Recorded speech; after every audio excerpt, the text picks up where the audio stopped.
চীনের সাথে আজকে আমরা যে সমস্ত বিষয় নিয়ে কথাবার্তা বলেছি তার মধ্যে একটি ছিল ট্রেড ইস্যুস। আপনারা জানেন যে চীন আমাদের সবচেয়ে বড় ট্রেডিং পার্টনার এবং সেই জন্যে ট্রেড বিষয়ক যে আলোচনা, বাণিজ্য বিষয়ক যে আলোচনা, সেটা সবসময় আমাদের আলোচনার স্থান পায়। আজকে চীনের রাষ্ট্রদূত আমাকে যেটা জানিয়েছেন, এটা হয়তো আপনারা অনেকে জানেন যে কয়েকদিন আগে সেপ্টেম্বরের প্রথম সপ্তাহে সাইনো আফ্রিকান যে সামিটটা হয়েছে, সেখানে একটা সিদ্ধান্ত হয়েছে যে এলডিসির বাংলাদেশ সহ অনেকগুলোকে এলডিসিকে 100% ট্যারিফ লাইন অফার করা হবে।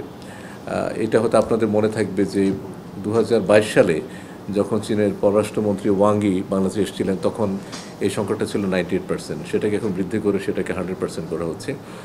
এবং একই সাথে তিনি চীনের বাজারে আমাদের একটি পণ্য আম, সেই রপ্তানির চূড়ান্ত পর্যায়ে সেটা আছে, তার চূড়ান্ত কিছু ফর্মালিটিস আছে, সেটা সম্পন্ন করার পরে আশা করি সামনের যে মৌসুমে আমের মৌসুম, তখন থেকে হয়তো আম রপ্তানি করা সম্ভব হবে।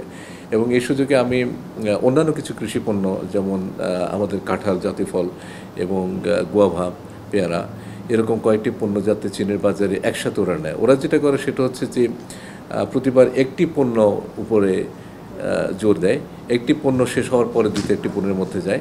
আমি তাদেরকে যেটা বলেছি যে চীনের যে একটা বৃহৎ বাজার আছে, সে বাজারে বাংলাদেশি পণ্যের প্রবেশাধিকার নিশ্চিত করা এবং দুই দেশের মধ্যে যে বন্ধুত্বপূর্ণ সম্পর্ক, সেটার একটা স্মারক হিসেবে তারা যাতে সবগুলো পণ্যকে একসাথে প্রসেস করে।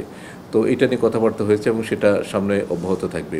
ইনভেস্টমেন্ট নিয়ে কথাবার্তা হয়েছে এবং তিনি যেটা বলেছেন যে ইন্টারিম গভর্নমেন্ট, অন্তর্বর্তীকালীন সরকার দায়িত্ব গ্রহণ করার পর প্রথম যে বৈদেশিক ইনভেস্টমেন্টটা, বিনিয়োগটা এসছে বাংলাদেশে, সেটি এসছে চীন থেকে, হংকং থেকে, এবং তার পরবর্তীতেও আরও কিছু ইনভেস্টমেন্ট এসছে এবং সেই ইনভেস্টমেন্টগুলো সবগুলো মিলে যদি যোগ করি তার পরিমাণ হবে $8 মিলিয়ন মতো। আমরা নেক্সট ইয়ারে আমাদের সাথে চীনের যে কূটনীতির সম্পর্ক, তার 50 বছর পূরণ করতে যাচ্ছি। সেটা ভালোভাবে কি করে করা যায়, দুই দেশের সম্পর্কের উষ্ণতার প্রতিফলন ঘটে, এভাবে কি করে আমরা সেটাকে পালন করতে পারি, তার জন্য কিছু পরিকল্পনা আমরা করেছি। এছাড়া আমাদের সাম্প্রতিক বন্যায় চীন কিছু সাহায্য সহযোগিতার কথা বলেছে এবং আমাদের যদি আরও কোনো সাহায্যের প্রয়োজন হয়, সেই চাহিদাটা আমরা তাদের কাছে উপস্থাপন করতে পারি।